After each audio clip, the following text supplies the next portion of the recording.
Baik, so aku nak share dekat korang mula-mula atau tips lah ketika ataupun sifat-sifat ikan ni ketika dia dah makan mata pancing. Baik, yang pertama, ikan ni kalau dia dah makan mata pancing tu, dia akan start buat larian. Okay? Tapi kau kena ingat, bukan 100%.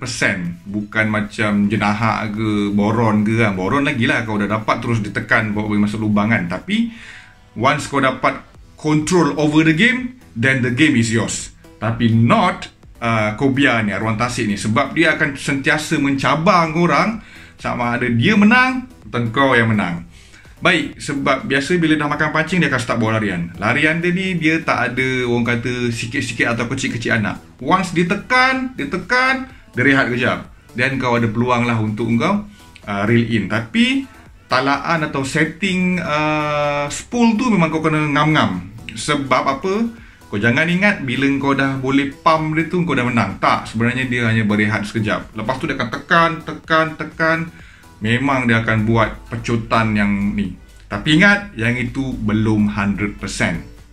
Dan kau pun karau, reel in. Yang itu member pam.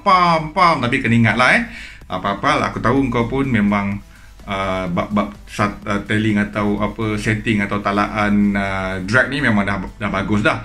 Cumanya itulah, kena kontrol juga. Jangan ketat sangat. Sebab nanti aku share kau kenapa sebab jangan ketat-ketat sangat. Ya, strike pertama. Tasik, dia minta tasik semalam kan? Lucut. Aku tak pukul lagi. Lucut. Angkat terus. Kasar. Kan dia lawan. Putus bang. Putus, kabel pun putus.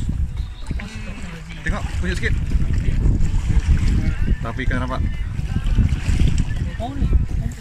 So bila dia dah pergi tengah, normally bila dia dah naik atas tu, dia akan cuba buat hamburan dekat air tu. Kau nampak lah macam dolphin lah, dia macam mencebur dekat air tu. Dekat situlah bermulanya game kau. Kenapa kau cakap macam tu? Memang kau dah main dah. Macam nanti aku tunjuk kau satu video, member aku Arif, dia dah main dekat 15 minit. Sebenarnya panjang gila video tu, tapi aku cut. Dia ingat dah okey. Selama 20 minit dia naik kan. Rupanya bila dia dah start naik atas tu, itulah bermulanya the real fight berkenaan dengan arwah tasik ni. Sebab bila dia dah naik ke permukaan tu, kat situ dia akan buat satu lagi pecutan. Dia akan tekan. Ingat, bagi je tali. Bagi je tali. Cobia atau lebih dikenali sebagai arwah tasik. Ya, membuat rembatan. Membuat rembatan, itu dia. Ya, membuat rembatan di situ ya, bergelut. Ya, lihat semburan air. Jangan lawan, maksudnya kita layan. Jangan pergi. Ikan ni memang takkan penat. Kau jangan rasa macam oh dah 5 minit ni, dah 10 minit ni, kau rasa macam nak angkat tu dengan masa yang cepat. No. Arwah tasik kau tak boleh angkat dengan cepat, melainkan guna bangla. Ataupun bangla pun dia seret jugalah kan. Macam aku angkat air tu last 2 weeks.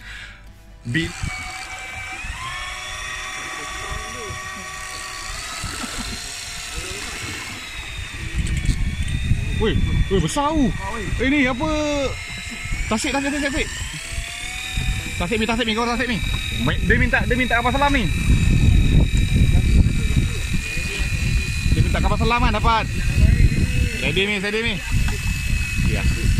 Siapa tengah ni? Hah? Tak apa, aku tolong tarik.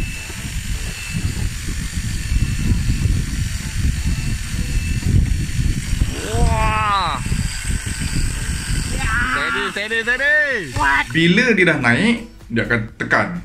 Okey, sebab dia dah naik ke atas, dia dah rasa udara ke atas, dia dah buat ceburan, dah berkipas-kipas tu, dia akan pergi.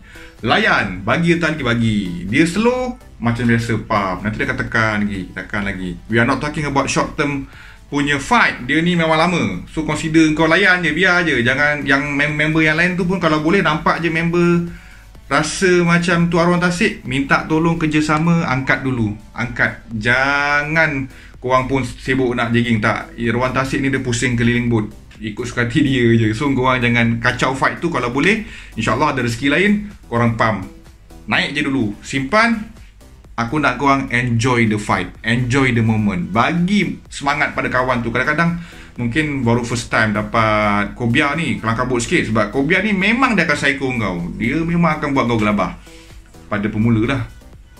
Baik, lepas tu bila dia dah naik atas tu, kau pun reel in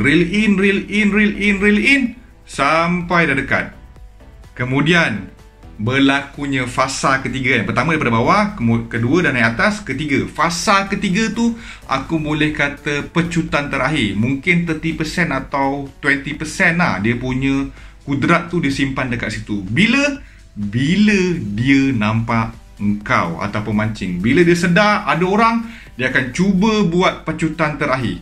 Dan kebiasaannya pecutan terakhir tu, kalau kita salah setting drag, dekat situlah kita akan berputih mata. Kalau kau sama, tasik dia minta tasik semalam kan? Lucut. Aku tak turun lagi. Lucut. Angkat terus. Kasar. Kan dia lawan. Putus bang. Putus, kabel pun putus. Tengok, tunjuk sikit. Tapi kan nampak 8 dengan kabel bang. Besar tu. Sedepa dia tadi tu. Panjang. Tak apa. Game continues. Kan aku dah cakap dah. Yang itu memang kesilapan lah. Sebab sepatutnya kami bagi tali. Dan waktu ketika itu, mungkin aku terlupa yang kena benda tu adalah kapal selam. Sebab aku dah tarik dulu pakai bangla. So dah separuh air. Bila dah naik atas, fasa kedua dia pergi. Masa fasa kedua, fasa ketiga tu aku minta sahabat kita Amy ni tarik tali. Sepatutnya just bagi je kat situ kan. Tapi nak jadikan cerita lah. Kalau kau nak tahu, perambut dia adalah 80 pound. Dan juga ada sejengkal perambut steel, mata 2. Dan perambut 80 pound putus. Sebab kita tak bagi dia drag kan. So kita tarik. Tapi tangan tu pun terkeluar juga sebenarnya. Tapi dia bagi. Tekong Abang Mael menganggarkan bahawa dia boleh sampai 30. Sebab aku nampak with my naked eyes, dia memang dekat sedepa. Memang babon gila, besar gila guys. So bila dia dah nampak engkau tu, dia dah buat pecutan akhir dalam 30% kudrat dia, layan. Dan dekat situ biasanya Tekong akan main peranan. Tekong akan tahu dah, Tekong mesti akan standby dengan gancu. Jarang orang ambil ruang tasik ni guna tangguk. Jarang, aku tak pernah nampak. Biasanya Tekong memang dia dah sedia maklum, dia akan bawa gancu. Biasanya kalau dah dekat tu, dia akan bawa gancu dan dia akan standby sebelah kau. So bila dia dah dapat gancu, dia akan tanjak lah, bukan tanjak, dia akan cocok lah perutnya. Bila dah cocok perut tu, dekat situ dia ada lemah sikit. Sebab kalau dinaikkan menggunakan tangguk dekat atas bot, kudrat dia takkan habis. Dia akan mula mengelempar. Bahaya. Dia akan tak kerti duduk diam. Kat situ banyak barang pancing kan. Mana kalau bot kecil kan, barang pancing ke apa benda, bahaya. So tangguk itu adalah dia punya ubat dia, macam mana nak lemahkan dia. Akhirnya spesies Kobia sudah kelihatan.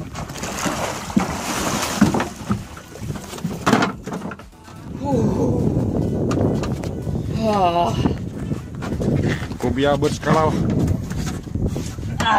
satu depa. Alhamdulillah.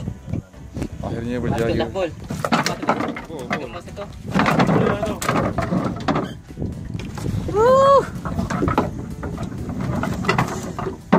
Latih tangan saya. Biar kuat lagi ni. Muat boy, aku punya boy. Tak muat. Ini grip aku.